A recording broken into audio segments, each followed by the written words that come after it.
Assalamualaikum teman-teman. Kali ini kita akan belajar IPA lagi, yaitu tentang memelihara air agar tetap bersih. Air di permukaan bumi tidak akan habis karena adanya siklus air. Akan tetapi air yang kita butuhkan adalah air bersih. Oleh karena itu, kita harus mengetahui syarat-syarat air yang bersih. Syarat-syarat air yang baik ada 3. Yang pertama, syarat fisika. 1. Air tidak berasa. Air yang berasa dapat disebabkan oleh zat organik, cairan kimia, atau logam yang masuk ke dalam air.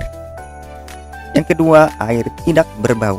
Air yang berbau biasanya disebabkan oleh pembusukan zat organik atau pencemaran lingkungan oleh limbah industri. Yang ketiga, air tidak keruh dan tidak berwarna. Air yang keruh dan berwarna dapat disebabkan oleh zat organik atau zat lain yang tercampur ke dalam air. Yang keempat, air tidak memiliki endapan. Endapan air dapat berupa kotoran atau bahan kimia yang tidak larut. Berikutnya, syarat kimia. Yang pertama, memiliki tingkat keasaman yang normal. Yang kedua, air tidak mengandung bahan kimia beracun. Terakhir ada syarat biologi, yaitu air tidak mengandung bakteri patogen. Bakteri patogen adalah bakteri yang berbahaya jika dikonsumsi oleh makhluk hidup tertentu, seperti manusia dan hewan. Saat ini, air bersih semakin sulit untuk didapatkan sehingga orang seringkali perlu membelinya. Daerah perkotaan merupakan tempat yang paling banyak mengalami kesulitan mendapatkan air bersih. Hal ini karena sumur ataupun sungainya telah tercemar.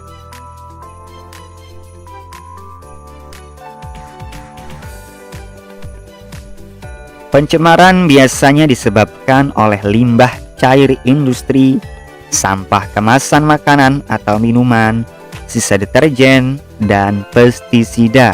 Dampak pencemaran air biasanya sampah membuat aliran sungai tidak lancar dan berbau tidak sedap. Tanah yang tercemar limbah mengganggu kesuburan tanah. Air yang tercemar mengganggu pertumbuhan tumbuhan. Nah, oleh karena itu, marilah kita sama-sama memelihara lingkungan dan tidak mengotori sumber air agar ketersediaan air tetap berlimpah.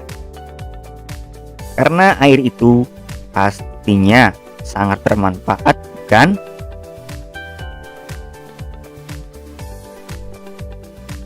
Air digunakan untuk memenuhi kebutuhan sehari-hari seperti memasak, mandi, dan mencuci. Air bersih memiliki ciri-ciri yaitu tidak berasa, tidak berbau, dan tidak berwarna seperti yang telah kita sebutkan sebelumnya. Penggunaan air yang tercemar dapat menimbulkan penyakit. Sayangnya, ketersediaan air bersih yang ada di permukaan bumi sangat terbatas.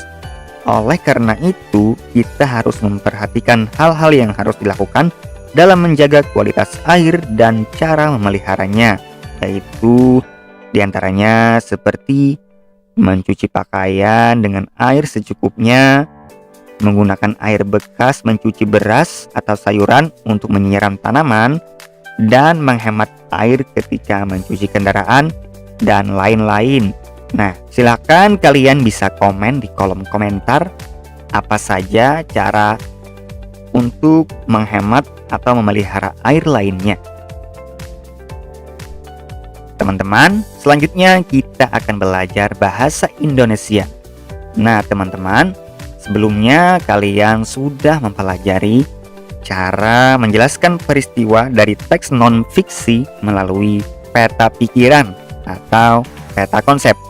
Nah, kali ini kita akan mencoba menjelaskan peristiwa dari teks non-fiksi melalui diagram alir. Untuk menjelaskan peristiwa penting dalam teks non-fiksi, kamu juga dapat menggunakan diagram alir.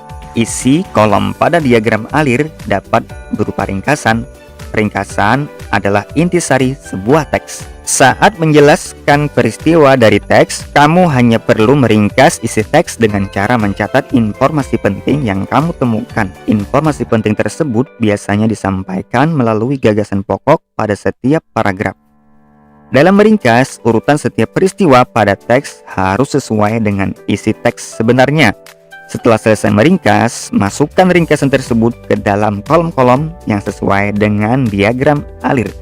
Nah, contohnya seperti teks non-fiksi siklus air berikut ini. Dan lihatlah contoh diagram alirnya.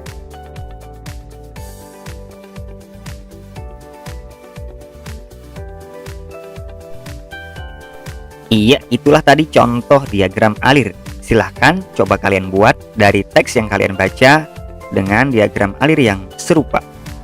Demikianlah pelajaran kita hari ini, IPA dan Bahasa Indonesia. Semoga kalian bisa memahaminya. Jika kurang paham, jangan malu untuk bertanya kepada guru-guru kalian. Oke, sebelum menutup pelajaran, saya ingatkan kembali agar kita sama-sama menjaga lingkungan kita, terutama air, agar ketersediaan air bersih tetap terjaga. Nah, di dalam Al-Quran juga disebutkan agar kita tidak merusak lingkungan, seperti yang terdapat di surah Al-A'raf ayat 56, yang terjemahnya, "Dan janganlah kamu berbuat kerusakan di bumi setelah diciptakan dengan baik. Berdoalah kepadanya dengan rasa takut dan penuh harap. Sesungguhnya rahmat Allah sangat dekat kepada orang-orang yang berbuat kebaikan." Dalam ayat ini terkandung bahwa Allah Subhanahu wa Ta'ala melarang kepada manusia untuk berbuat kerusakan di muka bumi, tetapi sebaliknya disuruh berdoa agar menjadi orang yang baik, karena rahmat Allah itu dekat kepada orang-orang yang berbuat baik. Demikian, terima kasih sudah menyimak video ini sampai selesai. Agar video ini bermanfaat, silahkan jangan lupa untuk di-share. Sampai jumpa lagi di video berikutnya. Assalamualaikum.